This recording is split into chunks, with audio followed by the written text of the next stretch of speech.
I'm sort of okay with anything you want to do. I won't say so anymore. I get shocked when I say so. It's conversational. It's a transition. So, welcome to Between Two Screens. Can you introduce yourself and what you're up to at Cartoon Network? Sure. I'm Ian Jones-Quartey. I'm the creator and executive producer of a new show called OKKO. For people who aren't familiar with OKKO, tell me about it. Okay, so it's about three best friends who work together in a convenience store, but they're also superheroes, and everybody in the world is superheroes, and they all fight robots, and the robots explode.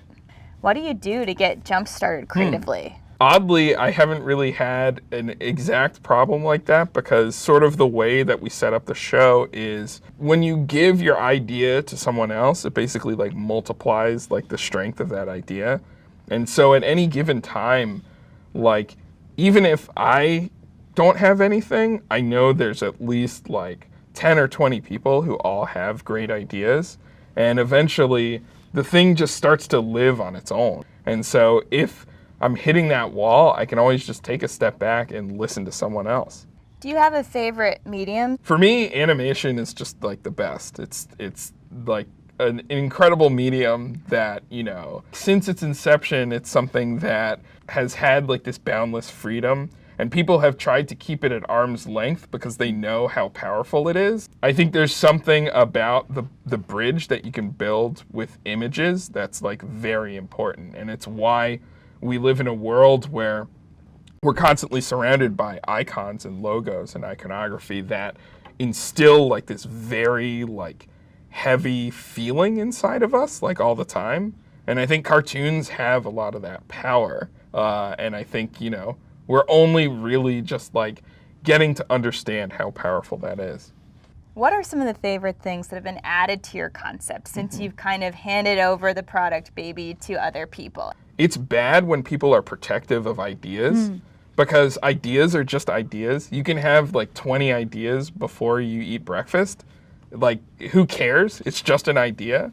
Just like let that idea live and give it to other people, because a piece of art actually isn't the idea itself, and it's not you, and it's not the audience. It's sort of the space between that. It's like how the audience perceives the idea and the conversation that happens there. Like that's where it really is. But if anybody has a better idea or an idea that can add on to that, I just want to hear about it. And I think it ends up making the thing like a big snowball. It's like a really organic like build of what that is. What would you tell an aspiring employee who wants to be you, to have a job just like you? Take that word aspiring and just delete it. Throw it away. You are not an aspiring artist. You're an artist. Like, just make some art. And like, don't save your great idea for later. Just make your idea now. So we're gonna end with something kind of fun. I'm just gonna say two things and you gotta tell me your gut reaction. Fred Flintstone or George Jetson? Oh, Fred Flintstone. Classic Atari 2600 or PlayStation? PlayStation. Text messages or snaps? Text. Surface streets or freeways? Oh, surface streets for sure. Waze or Google Maps? Google Maps. Nike or Adidas? Nike. Trivia Crack or Clash of Clans? Ooh, I don't play either of those. I would say the OKKO mobile game. Well, thank you so much, Ian. Thanks for being with us today. Yeah, of course. Nice to meet you. Nice to meet you, too. Yeah.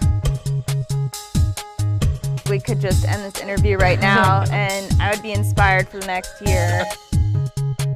It's like a creativity amplifier. Yeah. That's my favorite answer we've ever had. Yeah, that was awesome. Maybe of my entire life. Let me tell you, like, blown away I want to by do that. like Do we have a T-shirt that says all of that?